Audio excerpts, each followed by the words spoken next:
It's time for another episode of I Am Northwest Arkansas, the podcast covering the intersection of business, culture, entrepreneurship, and life in general here in the Ozarks.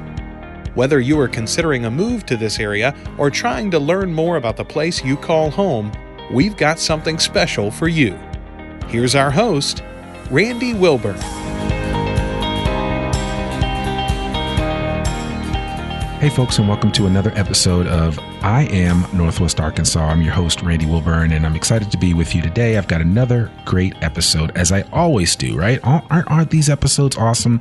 No, I'm just kidding. Anyway. They are. Thank you, Bonnie. I appreciate that. My next guest is none other than Bonnie Adams, and I want to just kind of tee her up by telling a quick story. Bonnie Adams is the founder of Swim Oz, and Bonnie reached out to me out of the blue, and that's the serendipity of social media last year. And she didn't challenge me, but she kind of did. I don't think she realizes this, but she didn't know this about me, or maybe she did, but she didn't know this because she's shaking her head no. I am, for those of you that don't know, I went to college on a swimming scholarship. Yes, I know it. There are a lot of African Americans that swim. Actually, a lot of them. I went to school with quite a few, and actually I went to one of, as a historically black college that Howard University is, it was the only, at that time, historically black college that still had a swimming team, and we swam Division I, and I got to cut my teeth swimming against the University of Maryland and Georgetown and Pitt and so many other programs, and just had a great time. And I still stay in touch with all of my swim colleagues from Howard. Actually, one guy is a coach he is not the national team coach for Trinidad and Tobago, but he is coaching an individual that's one of the fastest 50 butterfly swimmers in the world. It's got like the top 3 time in the world. And he swam in the, they just recently had the world event. World Games. World Games, right. Yeah. And so he swam at that. And so my friend and I keep in touch with him, who we swam together at Howard. He's, doing his thing on, in the swim arena. And so it's just kind of great. I've never lost touch with my swim contacts, and it's one of those, as I was talking with Bonnie earlier, swimming is one of those things that you can do all your life. Mm-hmm. It's a great exercise. Maybe you don't have to do it for time. It's fine. Just to get in and move the body and my mom goes to a warm water pool 3 days a week just to move her body around and do her thing. But I encourage everybody to get in and swim. And especially if you don't know how to swim, get some lessons and learn how to swim, because it is a lifelong ability that you can take with you to your grave. So take that for what it's worth. I hope that tees up this conversation today, because we're going to talk about swimming. We're going to talk about Swim Oz. We're going to talk about an outrageous 1 mile open water swimming event that happens at Beaver Lake that I did last year. And I jumped in the water, and I hadn't been in a pool in a long time. And I told Bonnie this, and I was like, listen, I don't want to embarrass myself, but I got out there with a whole bunch of folks, and we had an amazing time the last Sunday in September of 2021. And so I think that you guys are going to like this episode. If you are big into swimming, you need to listen intently. If you know someone that's big into swimming, you need to listen to this episode intently or share it with them. And if you're just thinking about coming to Northwest Arkansas, this is how we roll here. So without further ado, Bonnie Adams, Swim Oz, how are you doing? I'm doing well. Thank you. Good. I love it. That was a good tee up. Yeah, absolutely. So I'm excited to have you here. And, I would love for you just to we always do this with all of our guests, just to share your superhero origin story and tell us a little bit about who Bonnie Adams is. And then you can go right into, we'll start talking about Swim Oz. I love it. So I love that you call it a superhero origin story. My family is very into the Marvel comics. So we love anything superhero related. So I've not ever fancied myself as a superhero. But that being said, I've taught a whole lot of people how to swim. So I will take that as the compliment that it is. Okay, cool. So I actually learned to swim when I really don't remember not knowing how. When I was 8, we moved to Northwest Arkansas from Oklahoma. And, summertime thing to do is to do swimming lessons. And I remember my parents enrolled me into Red Cross classes. And most of you aren't going to believe this, but I failed my Red Cross class. I couldn't do the breaststroke right. Oh my goodness. And I don't take kindly to being told that you can't get something. Right. And so I decided that I wanted to be like my dad, who was a swimmer. He swam at OU when they still had a swim team back in the day. And I said, Daddy, I want to do better. How do I keep going? How do I learn this correctly? Those types of things. Did a couple more swim lessons at the Walton Life Fitness Center and was able to join the swim team. And kind of the rest was history after that. Swam for many years and went on to swim at high school with Bentonville High School swim team. And we were the school's first state championship team back in the early 90s. And then went on to swim at the University of Arkansas on a swimming scholarship. Met my wonderful husband there, who was also there swimming on a scholarship. And started teaching and coaching when I was just 15 and have pretty much been doing that ever since. Yeah. Wow. That's awesome. The very short version. That's the short Cliff Note version of your superhero origin story. So, well, now that's exciting. Yeah. I don't know. It's hard to describe. There's something about swimming that, I literally remember my introduction into swimming competitively. I decided I didn't want to play football anymore. I'm a big dude. I'm 6'2" for those who've never met me in person. So I'm not a small guy. And, I used to like going across the middle until I got hit one too many times and I gave that up. And I was like, you know what? I got to find something else. And a friend of mine invited me to try out for the swim team. And I was like, you know what? Why not? I'm an athlete. I can try other things. I could swim really well, and I was told, oh, you swim like a fish. But then I got in and I swam 25 yards and I was like, holy crap, this is a whole different ball game.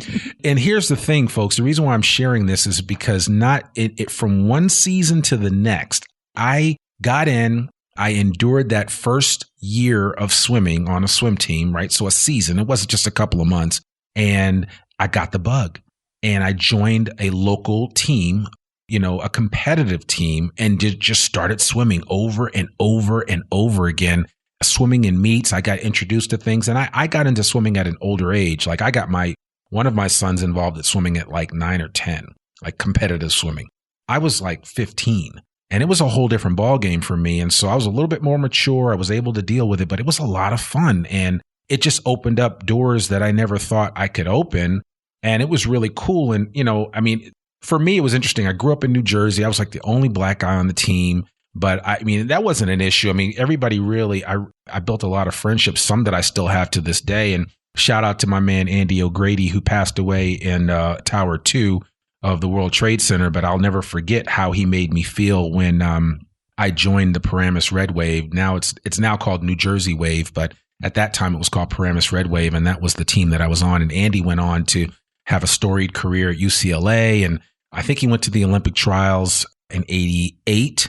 So that was 1 year after we graduated from high school. Just ridiculously fast swimmers. And so I got introduced to that environment. That's awesome. And it was just, for me, I was like, wow, this is really great. I never thought I was going to go to the Olympics, but I was like, man, this is a lot of fun. And so it just opened up a lot of doors for me. And I was able to excel very quickly to the point where within 2 years, the coach from Howard was calling me up, asking me if I was interested in having a swim scholarship to come down there and swim for Howard's team. And so, that's awesome. It's a great experience. And I say that to share with any parent that's listening that may be thinking about getting their kids involved with swimming. It's definitely a commitment. Do it. 5 a.m. wake up calls for swimming class. For swim team meetings and workouts and doing, 15, 20,000 yards a day. It's a lot. It's a lot. When I even look at how my son, his swimming has been, it hasn't changed much. And, it's just, I don't know. I say all that and it's just a long-winded way of me is saying swimming is a great sport. And it really fundamentally, once you learn the foundational mechanics of swimming, you will look at getting in the water differently. Am I right? Absolutely. And you touched on a couple of things there. Experience, the doors, to use your phrase, that swimming opens. It really is a whole new world under the water. Sure. And it's kind of a game changer once you can kind of get past that point of, oh gosh, this is hard. Or I'm a little intimidated by the fact I need to put a swimsuit on or whatever that barrier is in your mind, but it's just your mind's barrier. And reaching out to somebody to have a few lessons with, that will truly be a game changer. There's some good information online and YouTube, I'm sure, and that sort of thing. But there's something to be said to have that hand quite literally on your back and giving you that physical support that really makes it a lot easier to get past those first few steps of learning to swim as an adult. But yeah. And the cool thing about it too is that you really get to see, like, the thing about the water is the great equalizer. Meaning that, I don't care how young you are, if you learn the fundamentals of swimming and you can do it at a high level, you can excel just as easily as older kids do. And I remember, I'll never forget this. I went to Baltimore for a swim meet, and we were down and we were swimming against the team that Michael Phelps was part of. But I much older than Michael, so he wasn't on the team then. But there was a young girl named Jody Nafta that was on that team, and she was an insanely fast breaststroker. And I'll never forget looking at that pool, and she was swimming against 14 and 15-year-old girls, and she was 10, smoking them in breaststroke. And I was just like, wow. Impressive. And her technique was insane. I know she went to the Olympic trials and did some other stuff, but she was like the biggest thing to come out of, I can't remember the name. I think it's North Baltimore Aquatics Club or something like that. That's the team that Michael Phelps started on because he's from Baltimore originally. But I remember swimming against that team in the 80s, and it was just like, man, this little girl was so impressive, and just to see her, and I was like, wow, okay. And we had a couple of kids like that on our team that were just so fast, and they could even hang with the older kids, and that's the kind of thing. But it just, I don't know, it's hard to describe it, but there's just something that comes out of having that type of experience. And so, I just encourage folks, if they can, get involved with it as early as possible. But let's talk about the reason why we're here today. And that is because you've taken your swimming experience and decided, what, let's do a swimming event that we can reach to the widest audience possible and get a lot of people involved. And at what point did you decide that the pool wasn't enough for you, that you had to get involved with open water swimming? I do a lot of personal lessons, private swim lessons. And as my business grew, the Joys of Swimming grew and was becoming more and more the kind of go-to for local triathletes. And typically your triathlete is either a former runner or an excellent cyclist. They're not typically going to be a great swimmer. And so a lot of those triathletes were coming to see me for some efficiency tips. And you touched on it, technical parts of swimming. And that's just it. It is so technically oriented. And if you don't know the right technique, well, you're on the struggle bus for sure. Totally. So my personal clientele was really growing in that field. And started to kind of look around and notice that we have great, beautiful, wonderful bodies of water all over the place, bunches of lakes, rivers, that sort of thing right here in the heart of the Ozarks. And I was like, but there's not an open group that I can send my triathletes to go work on this open water stuff. Sure. And so in the fall of 2019, sat down with a friend of mine who was an Ironman athlete and said, what, tell me some more about this open water stuff, and what can I do for my clients that can give them the opportunity to really excel and not just theorize it in the pool. Right. And he was like, you should do some open water swims. So we put together a Wetsuit Wednesdays is what we were going to call it. It was going to be in April and May of 2020. And as you know, nothing went according to plan in 2020. Pools were closed all over the place. And so needless to say, April and May went really well, but pools were still closed for June and on and on.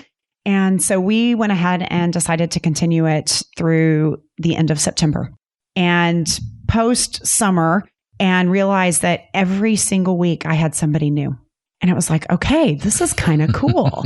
And I was loving it. Yeah. We have kayaks and paddle boards and that sort of thing. So I would bring a friend or a family member and say, hey, come help us give support to these guys. So, the boaters on the water can see them a little bit better and that sort of thing. And after that first season was being, okay, let's sit down and really put some thought behind it and see what this looks like. Is there really a need? Am I just, exaggerating? Right. And came up with the fact that no, this is a real deal. And I had fun doing it. The swimmers had fun doing it, which is, if you're having fun doing it, then it's not work. Right. And sat down in December and decided to start Swim Oz. Okay. So that's the Swim Oz story. I love that. Yeah. And it's so funny because for the uninitiated, if you're listening to this and you're not from the area, we have Bike Oz. We have the Women of Oz. We have a lot of things related to Oz. And it's not because Dorothy lives here. No. It's just the simple, it's just. Well, we're in the heart of the Ozarks. Right, and exactly. So it's, the land of Oz is what I like to call it. Right. And it is a truly magical place, though. It is. It definitely is. And it's nice that I think when I think of Oz, when I think of that, I think of, you're right. It is a magical place. I think of just the beauty of the nature that surrounds us that sometimes we take for granted or we don't really think about because we're in the throes of what we do on a regular basis. But when you get out there, and I'll never forget when I jumped into that water for that first swim with that inaugural swim with you guys, I was just like, wow, this is great. And honestly, that was my first time in Beaver Lake. So needless to say, it was my time. Yeah, it was, people have invited me out on their boats and I just haven't been able to reconcile it with my schedule for one reason or another. My first indoctrination into Beaver Lake was jumping in the water in your event just getting out there and swimming a mile. And it was great. I was pleasantly surprised. The water was bathwater warm at the time. 79. Yeah. It was lovely. The weather was. And the clarity was incredible. It was. Because I was impressed with how far I could see underwater. Oh, yeah. You've got about 15 feet of visibility there. Yeah, easily. It's right at the dam. So that really helps. The funny side story on the visibility and the clarity. So we're setting up the buoys and we have to weight the buoys. And I mean, we have 1,000 feet of rope. We've got tons of rope, but they're in, I think, 100-foot sections. Okay. And we figured we'd need 2 sections of rope. Yeah. We had to use 4 sections of rope. It was over 350 feet at its depth. Really? Yeah. So that water's pretty deep over there. It's real deep. Wow. I had no idea. Yeah. So well, I stayed at the top. So that's all that matters. That's exactly right. And it's so funny. That's something that I say to my new swimmers all the time. It's, where are you swimming? Because they're like, oh, I don't want to go into the deep side of the pool for, 8 feet or 9 feet. And I'm like, where have we been swimming? Are we swimming at the bottom or are we swimming at the top? Like it is 2 feet, 200 feet, 2,000 feet. It doesn't matter. Listen, I remember the first time that I went to Hawaii and my cousin, I have 2 cousins that grew up in Hawaii. And so they grew up on the North Shore, Waimea Bay. Very cool. And my cousin took me out there and was taking me, was like, come on, man, I'm going to show you how to swim across Waimea Bay. And I was like, all right, well, let's do it. And he was like, you know how deep this water is? And I was like, no, like 50, 60 feet? He was like, no, try again.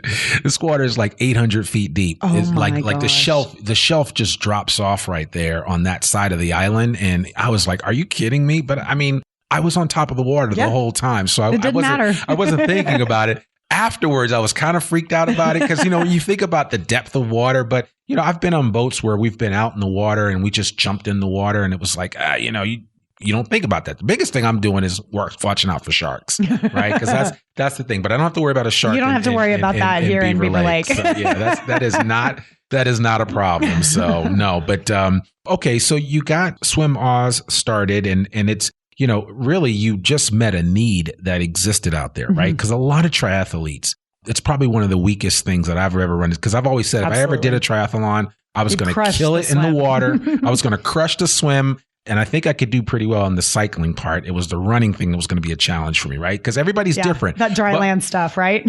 But most people, it's the reverse. It's the opposite. It's the water part that's the biggest challenge for them. So once you start to physically and mentally, the mental side of swimming it's fascinating. Yeah, it is. You mentioned earlier about just kind of jumping in and utilizing your assets and just going ahead and starting, whether it be podcasts or that sort of thing. Well, I have a very small YouTube channel. One of the things I talk about is visualization. Yeah. And how powerful that your brain is, the way you talk to yourself and that sort of thing. But that's a tangent. Sorry. No. And it's actually a good one. It's so funny because I was talking to a person that I had on the podcast a while back, and we were talking about therapy and the importance of mental health. And one of the things that she's been spending a lot of time with, because she was a swimmer and she was an athlete, is therapy for children in high-level competitive sports, right? Yeah. How they deal with it and helping parents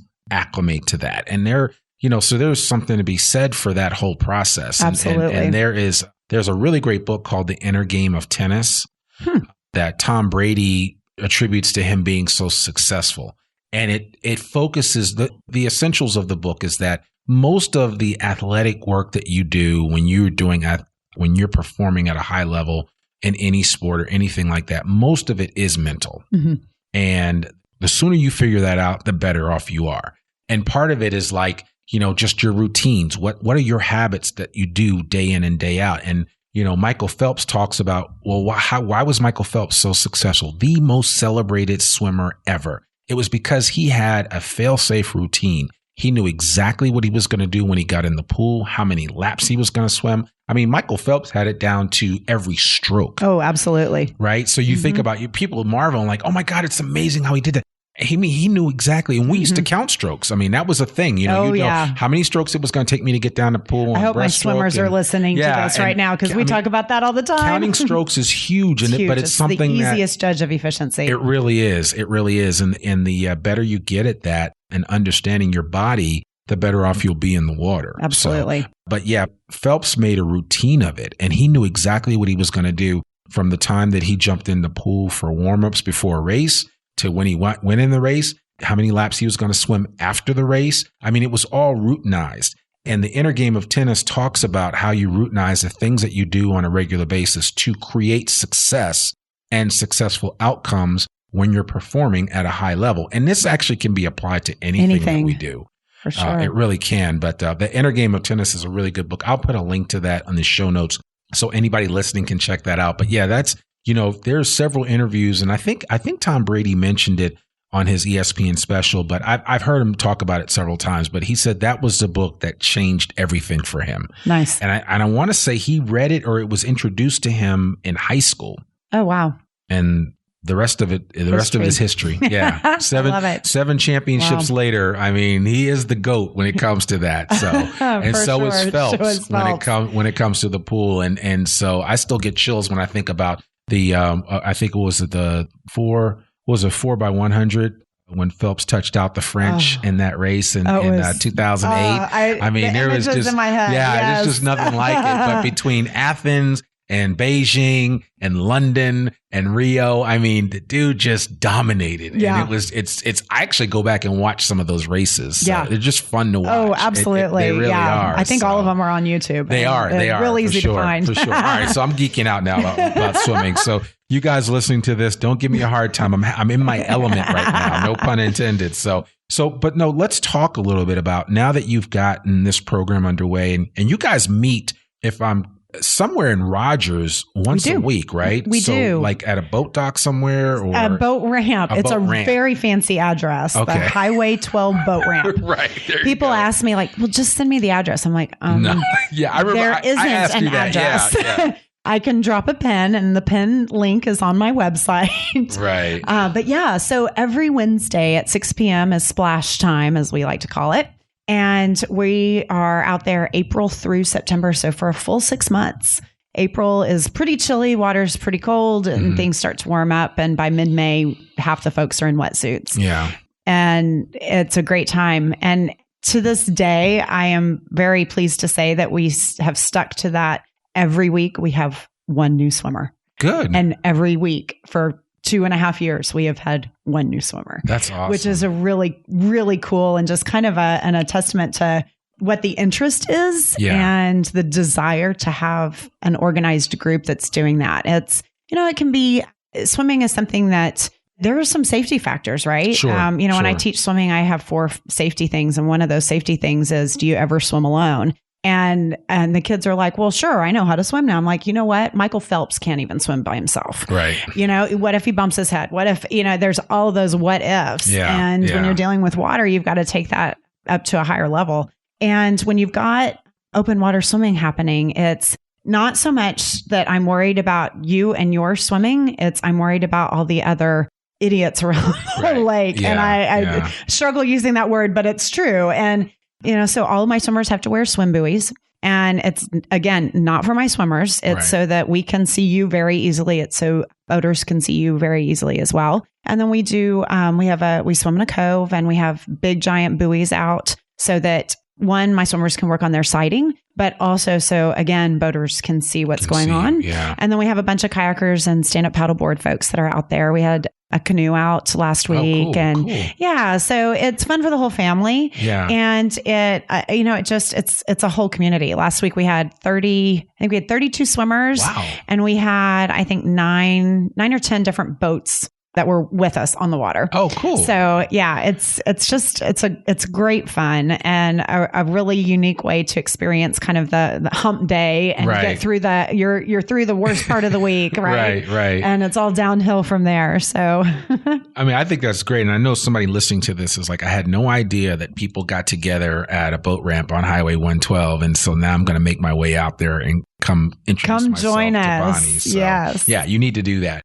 So let's talk a little bit about the Swim Miles event. This is the first open water event in the state of Arkansas. Is that correct? So it's a sanctioned event. Okay. And explain the difference of that for people. Absolutely. So USMS, which is United States Masters Swimming, is the national kind of governing body for adult swimming. One of their slogans is Masters Swimming is like a casino. You don't have to be good. You just have to be 18. And I love that. Yeah, I'm like, yes, that's great. And, that's where time standards are set, records are set, those kinds of things. And so looking back at Arkansas Masters, which is our LMSC, so our area, and there weren't any open water records. Sure. And so I think way back when they might have had a sanctioned open water race or two, but it was before they were writing things down and taking notes. So the historical piece of it is an unknown, but it's the first one in a very, very long time. Sure. And so, yeah, we were really excited to kind of kick that off and have something locally that my swimmers could participate in and actually race. Right. And their time maybe means something. Yeah. Which, I mean, it's fun to set records. It is. It really is. It definitely is fun to set records. And I was excited just to be able to say I was part of the first group that swam in there. So, absolutely. Yeah, which is a lot of fun. So let's talk about, the race is going to be the first race that you did, you just had one start and one end. Correct. And now it's going to be a little different. You decided that you're going to set it up in stages. So do you want to explain that to the listeners? Absolutely. So it's still a 1 mile course. It's still a triangle. So where we do this at the dam site, there's a small peninsula. And so we're able to go, this year we're going to go off the north side of the peninsula, swim north and then head south and then back into the peninsula. Okay. In order to grow the event and really make it all that I envision it to be, as well as some of my support crew, we want to be able to accommodate all different kinds of ages, all different kinds of swimming abilities, that sort of thing. And so looking at what that looks like, we had a couple of families that actually came out. Mom, dad, and kids swam. Wow. And I'm like, yes, that's it. That's what I want. And you actually paid me the biggest compliment, and you probably don't even know it. But my goal when I did the race last year, when I set everything up and planned it out, was I want this to feel like a festival. Mm-hmm. And at the end, before you left, you came up to me and told me that this felt like a festival. Right. And I was like, you just made my head explode. I was like, I nailed it. Yeah. That's awesome. So we're doing things in waves. Okay. And we've got two aspects of things. We have our youth and then we have our adults, basically. And we've got 2 team titles on the line this year. We've got a youth team title, and which is our USA swimming teams is what we're kind of looking at. And then our adult teams, so our masters teams, triathlon teams as well. Absolutely. Yeah. They did it right last year. They were our male and female winners last year. We're 2 Aquahog kids, so they know what they're doing out there. They do. My masters are always like, "Dang, I tried to catch those kids and just can't." I'm like, I know. Forget about it. So. Exactly. What was the fastest time? Do you remember? Oh, I want to say sub 19. That's what I thought. It was like 17 or 18. I think so. Yeah. I think so. Okay. So they were moving quick. Yeah. And boy, they're fun to watch. Yeah. They're really fun to watch. I could swim a mile. I used to be able to swim a mile in well under 19 minutes in a pool, but without those walls, man, it's a game changer. Without the walls, it is a game changer. So that's true. So but okay, so we're doing waves. So we've got our school wave, then we have an elite wave. You've got to be sub 26 to participate in the elite wave. Okay. And then we have our age group wave. And then we have the Oz wave. Okay. And the Oz wave is really put there to encourage younger kids that are thinking, I don't know about this. This sounds kind of fun. Or really anyone that's thinking they might want to do this. You can swim with a buoy. You can swim with fins. You can swim with a wetsuit. There's no winners or losers in this particular wave. We just want you to jump in and do it. Okay. Yeah. That's cool. Now I'm still going to do part of the age group because I want to see. You want to be back on that podium again, don't you? Yeah, absolutely. We'll see what happens. I remember talking to some people. People came from as far away as Little Rock or even beyond. Yeah. Little Rock, I think, was our furthest distance. And I'm like dumbfounded. Ask me how far we're away this year so far. How far? Reno, Nevada the other day. Are you kidding me? I am not. Yeah. Wow. So right now we're sitting a little over 60 registrants, and over half of them are from more than 3.5 hours away. Man. Yeah. Okay. Yeah. So we've got a lot from Texas, Oklahoma, Missouri, Kansas, Arizona, and now Nevada. Nice. So and that doesn't surprise me because if anything, it gives people a chance to kill two birds with one stone. Absolutely. Come have a great workout and enjoy Northwest Arkansas. Absolutely. The restaurants, the scenery, the outdoor activities, the trail system, crystal bridges. I mean, the list goes on. And actually, this particular weekend, I'm glad you mentioned it, and I didn't even give it to you in a note.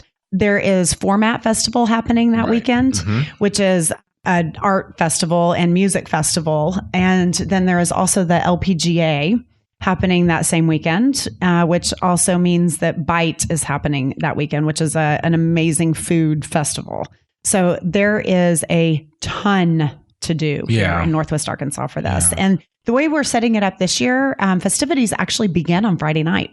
Okay. We're doing a swim expo in Bentonville at the Red Barn, and we'll have some swim vendors. Swim Life is coming out, and we'll have a handful of other local artisans that are setting up shop, and you can kind of come and see some of the things that are made right here in Northwest Arkansas. Okay. And live music, and just a really great opportunity to kind of do a meet and greet with your fellow swimmers and just kind of hear where everybody's from and why they're here and just chill and hang out, which is kind of nice. And then Saturday afternoon, we'll have the race course set up at 2:00.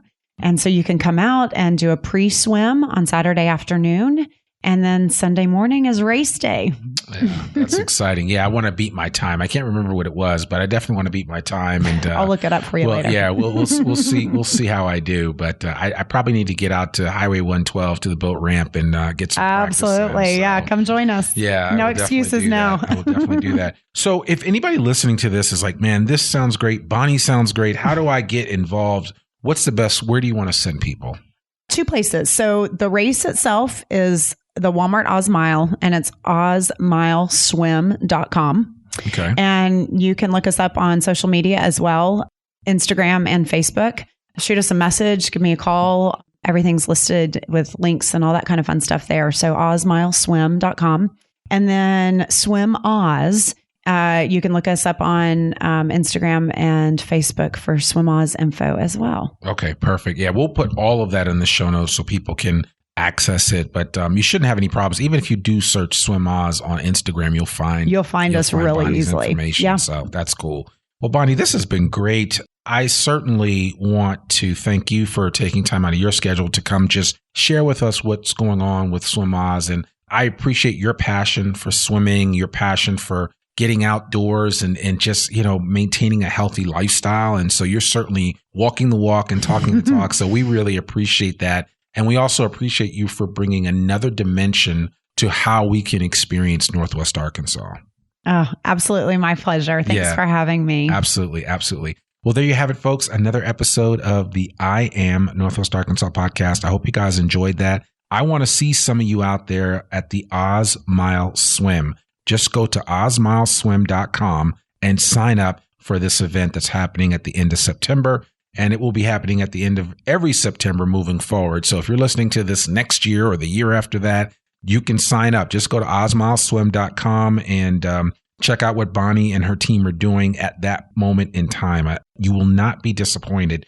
And I do hope to see you out there. So if you do see me out there, maybe I'll get some I Am Northwest Arkansas swim caps made up or something like that. That would be kind of cool. But you just look for me. You'll see me out there. And please say hello and say, hey, I heard about you here, heard about this event on the podcast, because that would mean the world to me. But absolutely. We can do a coupon code. Oh, really? I'll give you a coupon code to put on there we go. Okay, done. There we go. All right. So there'll be a coupon code on the show notes. Look for the show notes. We will highlight it in bold that there will be a special coupon code. And then if Bonnie decides to re-up it next year, we'll update that information. So that's all we have for now. We really appreciate you listening to the I Am Northwest Arkansas podcast. Remember, our episode comes out rain or shine every Monday. And we look forward to sharing with you all the great things that are happening in the intersection of business, culture, entrepreneurship, and life here in the Ozarks. I'm your host, Randy Wilburn, and we'll see you next week. Peace. We hope you enjoyed this episode of I Am Northwest Arkansas. Check us out each and every week, available anywhere that great podcasts can be found. For show notes or more information on becoming a guest, visit IamNorthwestArkansas.com. We'll see you next week on I Am Northwest Arkansas.